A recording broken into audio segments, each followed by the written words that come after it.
नमस्कार मित्रमैत्रिणींनो, एक अतिशय उत्तम लग्न बघूया. उत्तम अशा अर्थी की हे धनु लग्न आपण बघणार आहोत. हे गुरुचं लग्न आहे. गुरु हा सर्वात मोठा नैसर्गिक शुभग्रह आहे. तो गुरु आहे खरोखर. आपण प्रत्येकाच्या कुंडलीमधलं गुरुचं बळ जितकं चांगलं असतं तितकं शिक्षण चांगलं असतं, नशीब चांगलं असतं, पैसा चांगला असतो, सगळं आयुष्य छान जातं. असं हे धनु लग्न आहे. हे धनु लग्न आपल्या आसपासच्या प्रसिद्ध व्यक्तींचं कुणाचं आहे? पहिलं हे विवेकानंदांचं लग्न आहे धनु लग्न. आणि त्यांचं कन्या रास हस्त नक्षत्र तिसरं चरण म्हणजे चंद्राचं चरणामध्ये कन्या रास. त्यामुळे अतिशय कोमल भावनेचे पण दृढ निश्चयी प्रचंड ज्ञानी असं विवेकानंदांचं व्यक्तिमत्व आणि कायम ज्ञानाने परिपूर्ण होऊन प्रगतीकडे जाणं हा त्यांच्या आयुष्याचे इप्सित मार्ग होता. दुसरं आहे किशोर कुमार यांचं धनु लग्न. ते मूळ नक्षत्रामध्ये दुसऱ्या चरणामध्ये. विवेकानंदांचं धनु लग्न उत्तराषाढा प्रथम चरण जे धनु लग्नाचं गुरुचंच चरण आहे. आणि मूळ नक्षत्राचं दुसरं चरण हे धनु लग्नामध्ये केतूच्या नक्षत्रामध्ये शुक्राचं चरण आणि कर्क रास पुष्य 2 हे शनीच्या नक्षत्रामध्ये कन्येच्या बुधाचं चरण. त्याच्यामुळे परफेक्शनिस्ट, वर्कोहोलिक, कोमल मनाचा, अतिशय स्ट्रेट फॉरवर्ड असं किशोर कुमारचं हरहुन नरी व्यक्तिमत्व. या किशोर कुमार या गायक, नट, अजून अनेक प्रकारचं व्यक्तिमत्व त्यांच्यामध्ये होतं. तिसरी व्यक्ती आहे धीरूभाई अंबानी. हे धनु लग्न धनु रास म्हणजे लग्नी चंद्र आणि लग्नीच धनुराशीतला रवी पण. लग्नी रविचंद्र एका राशीमध्ये आणि व्ययामध्ये गुरु शुक्राची युती, याला कुबेर योग असं लिहिलेलं आहे ॲस्ट्रॉलॉजीमध्ये. त्यांच्या कुंडलीमध्ये तसा होता. त्यामुळे या 3 सेलिब्रिटींची नावं घेतल्यावर आपल्याला साधारण धनु लग्न काय प्रतीचं लग्न आहे याची कल्पना येते. अतिशय उत्साही, दृढ संकल्पी, कायम पॉझिटिव्ह, ध्येय वेडे, नव्याचा शोध घेणारे, चुका स्वतःच्या मान्य करून सुधारण्याची क्षमता राखणारे, अतिशय आशावादी, त्यामुळे आनंदी आणि जगात काहीही अशक्य नाही याच्यावर त्यांचा पूर्ण विश्वास असतो. एकूण धनु रास ही रासच निसर्ग कुंडलीप्रमाणे भाग्यस्थानामध्ये येते. त्याच्यामुळे नशिबाची ही रास आहे. एकदा हे लोक कामाला लागले की निराशा यांच्या जवळपास कधी भटकत नाही. आणि त्यांच्या मनात काय वेगळा मूड असेल, त्यांचा काहीतरी वेगळं घडलं असेल तरी कामावर त्याचा परिणाम नाही. कामासाठी आवश्यक असणारी उत्सुक वृत्ती आणि एनर्जी, अतिशय पॉझिटिव्हिटी कायम आहे. ही माणसं अतिशय कॉन्फिडंट असतात. यांच्या आयुष्यामध्ये नाही हा शब्द नाही, हे काम होणार नाही, हे असं घडणार नाही असं हे कधीच बोलत नाहीत. यांची तब्येत बरी नसेल तरी यांच्याकडे बघून ते कळत नाही. कारण कुठलीच गोष्ट अशक्य नसल्यामुळे त्यांच्या आयुष्यात कामाला खूप जास्त महत्त्व असतं. जे काम ज्ञान मिळवण्याकडे आहे, पॉझिटिव्हिटीकडे आहे आणि प्रगतीकडे आहे. ही अग्नितत्वाची रास आहे. यांचा लोकांशी बोलण्याचा ॲपिअरन्स सॉफ्ट आहे कारण ही द्विस्वभाव रास आहे. यांचा मूड असेल तसे शक्यतो हे बोलतात.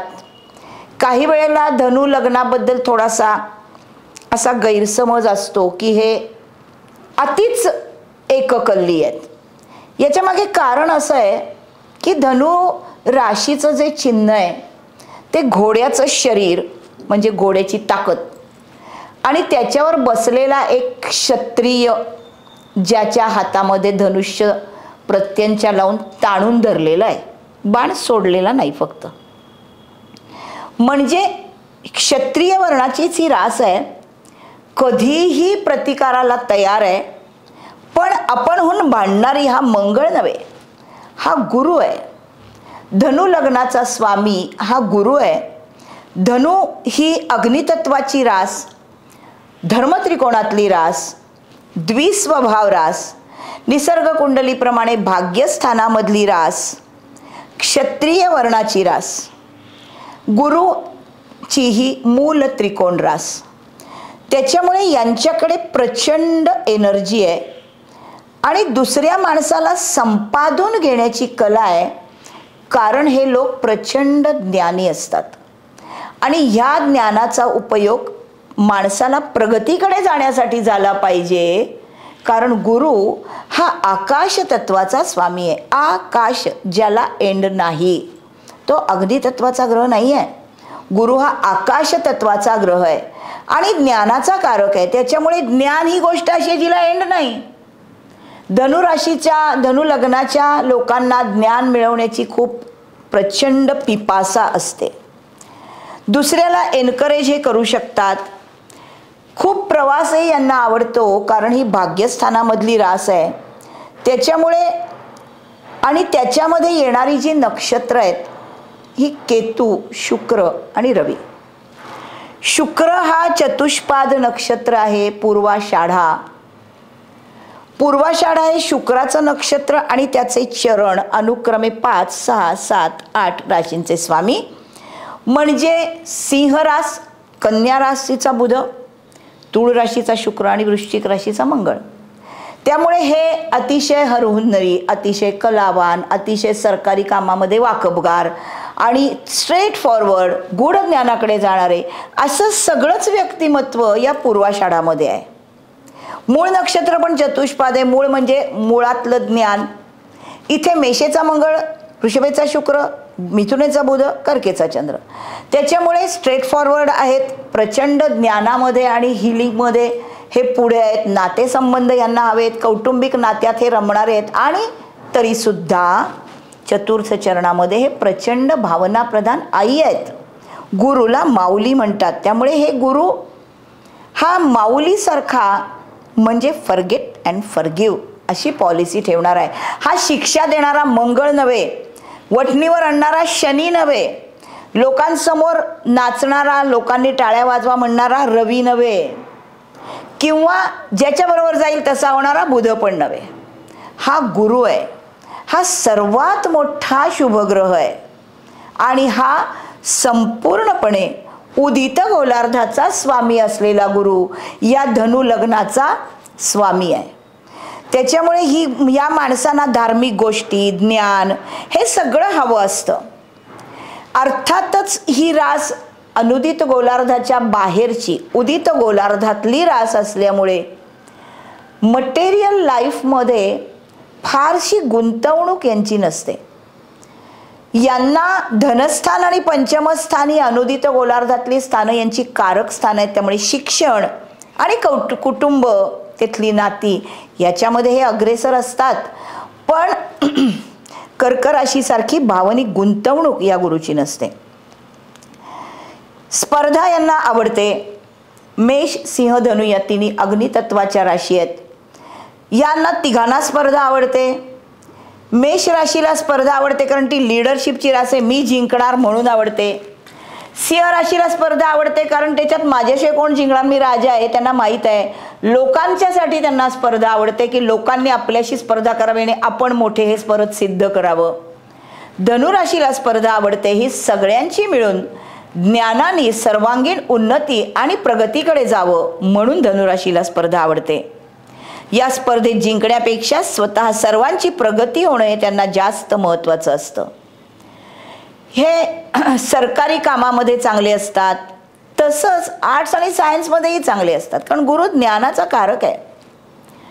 आणि द्विस्वभाव राशी असल्यामुळे यांना काम करताना स्वतःच्या कामामध्ये काहीतरी ज्ञान मिळवायचं आहे किंवा काहीतरी बाजू या बाजूनी पण पाहिजे बघायला असं वाटतं, म्हणून हे स्वतःच्या कामात स्वतः बदल करू शकतात. ॲकस्टम होतात नवीन गोष्टींना, संपादून घेतात दुसऱ्या माणसांना. कारण गुरु हा माणसांचा अभिलाषी आहे. धनुराशीला, धनुलग्नाला माणसं लागतात. द्विस्वभाव राशी म्हणून यांना बदल आवडतो. तसंच भाग्यस्थानातली ही राशी आहे आणि याच्या दृष्टी पंचमाशी याचा संबंध आहे. पंचमातल्या पंचम स्थानामध्ये हा कारक पण आहे. याला म्हणून खेळांची पण आवड आहे, मनोरंजन आवडतं कारण पंचमावरती दृष्टी आहे भाग्यातून. लांबच्या प्रवासाची रास असल्यामुळे यांना स्वतःच्या एकूणच प्रगतीमध्ये, ज्ञान मिळवण्यामध्ये केल्याने देशाटनं हे त्यांना आवडतं. त्यामुळे आपल्या ज्ञानात भर पडते, आपला दृष्टिकोन मोठा होतो, आपण दुसऱ्याला सामावून घ्यायला शिकतो वगैरे वगैरे गोष्टींवरती त्यांचा विश्वास आहे. माणसात रमणारी राशी आहे, पण माणसात रमणारी असली तरी रिलेशनशिप्समध्ये अडकणारी नाही. गुरु हा विवाहाचा कारक आहे, विवाह संस्थेचा सप्तमाचा कारक आहे. कायदेशीरपणा टिकवण्यासाठी गुरु हा उत्तम वकील आहे. धनुलग्नाच्या कुंडलीमध्ये लग्नेश गुरु हा लग्नस्थानामध्ये असेल तर हा प्रचंड ज्ञानी असतो. पण गुरु म्हणजे रवी नाही आणि गुरु म्हणजे मंगळ नाही, गुरु म्हणजे शुक्र पण नाही. गुरु हा गुरु आहे, त्याच्यामुळे हा गुरु प्रचंड ज्ञानी आहे. ज्ञानातून येणाऱ्या शहाणपणाकडे जाणार आहे. पंचम स्थानावर, सप्तम स्थानावर, नवम स्थानावर दृष्टी टाकत असल्यामुळे शिक्षण हे त्याचं स्वतःचं कारकत्व आहे. तिथून तो प्रगतीकडे जातो. हा जर द्वितीय स्थानात असेल तर कौटुंबिक प्रॉपर्टी मोठी करतो. तृतीयामध्ये असेल, द्वितीय स्थानामध्ये कौटुंबिक प्रॉपर्टी जेव्हा मोठी करतो तेव्हा द्वितीयातला गुरु अष्टमाकडे पण बघतो, षष्ठाकडे बघतो आणि दशमाकडे बघतो, अर्थ त्रिकोणामध्ये बघतो. त्याच्यामुळे हा नोकरीत प्रमोशन देतो. गोचरीने धनस्थानात आला तर, म्हणजे करंट प्लॅनेट्स जर गोचरीने गुरु धनस्थानात असेल तर तो षष्ठाकडे बघतो, प्रमोशन देतो. दशमाकडे बघतो, मोठं काम करायला लावतो. मुळातला गुरु धनस्थानात असेल तर अष्टमाकडे बघतो, विंडफॉल गेन्स, निषिद्ध धनाची प्राप्ती पण दाखवतो. सासूरवाडीवरनं पैसा पण देतो, वडिलोपार्जित प्रॉपर्टी मोठी करतो. तृतीयामधला गुरु हा भाग्यस्थानाकडे बघतो, छोटे आणि मोठे प्रवास आवडतात. याचीच पाचवी दृष्टी सप्तमावर पडते, चांगला जोडीदार. नववी दृष्टी लाभावर पडते, मित्रमंडळी खूप चांगली, त्यांच्याकडून लाभ. चतुर्थामध्ये गुरु असेल तर तो गुरु माऊली आहे, चांगलं घर. याची दृष्टी दशमावर, अष्टमावर आणि व्ययावर आहे. परदेशामध्ये जाण्याचे योग आणतो, गूढज्ञानाकडे जातो. पंचमामध्ये गुरु असेल, याची पाचवी दृष्टी पडते भाग्यस्थानावर, सातवी दृष्टी पडते लाभस्थानावर आणि नववी दृष्टी पडते लग्नस्थानावर. व्यक्तिमत्व मोठं करतो, पैसे भरपूर असतात, इन्व्हेस्टमेंट्स भरपूर असतात, मित्रपरिवार खूप असतो, त्यांच्याकडून लाभ असतो. उच्च शिक्षणाचा हा योग आहे. कुंडलीमध्ये षष्ठामध्ये गुरु असेल तर हा लिव्हरचा कारक आहे, लिव्हरचं दुखणे आणतो आणि बरं करतो. आणि हा नोकरीमध्ये प्रमोशन इथं पण देतो. जर सप्तमामध्ये मुळातला गुरु असेल तर जोडीदार अतिशय पवित्र मिळतो. लग्नाकडे बघणारा हा तुमचं व्यक्तिमत्व अतिशय प्रगल्भ, लर्नेड माणसासारखं दिसतं. तृतीयाकडे बघतो, भावंड असतात, त्यांच्याशी चांगलं जमतं. लाभाकडे बघतो, इथे व्यक्तिमत्वाचं मोठेपण लोकांच्या मध्ये दिसतं, सगळ्यांशी जमवून घेणार आहे नेटवर्क सर्कलमध्ये. अष्टमामध्ये गुरु असेल तर हा निषिद्ध धन देतो. धनस्थानाकडे बघतो, प्रॉपर्टी देतो. चतुर्थाकडे बघतो, गोचरीने जर अष्टमातून जाईल तर चतुर्थात प्रॉपर्टी निर्माण करतो.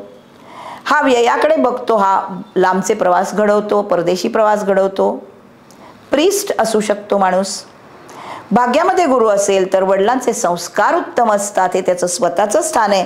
तीर्थक्षेत्री जातो, वेगळे वेगळे आपले जे धर्मग्रंथ आहेत त्याचं ज्ञान याच्याकडे असतं. दशमामध्ये गुरु असेल तर खूप मोठ्या प्रमाणात कामं होतात, अर्थत्रिकोणातल्या गुरुची मगाशी सांगितली तशी. एकादशामध्ये गुरु असेल तर वडिलांच्या भावंडांपासून पण खूप लाभ मिळतात.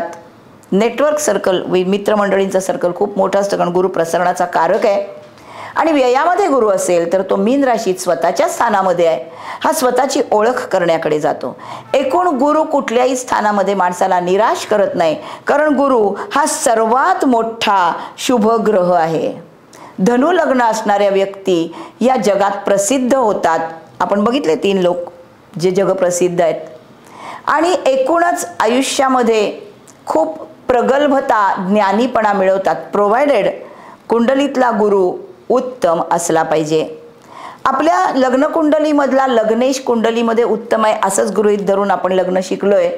कारण जर तो चांगला नसेल तर उपाय करावे लागतात, काय उपाय करावे लागतात, हा सगळा भाग हा पुढचा आहे. आत्ता आपण फक्त लग्न आणि लग्नेश एवढ्याबद्दलच बघतोय, म्हणून इथे थांबते. याच्या पुढच्या भागात बघूया मकर लग्न.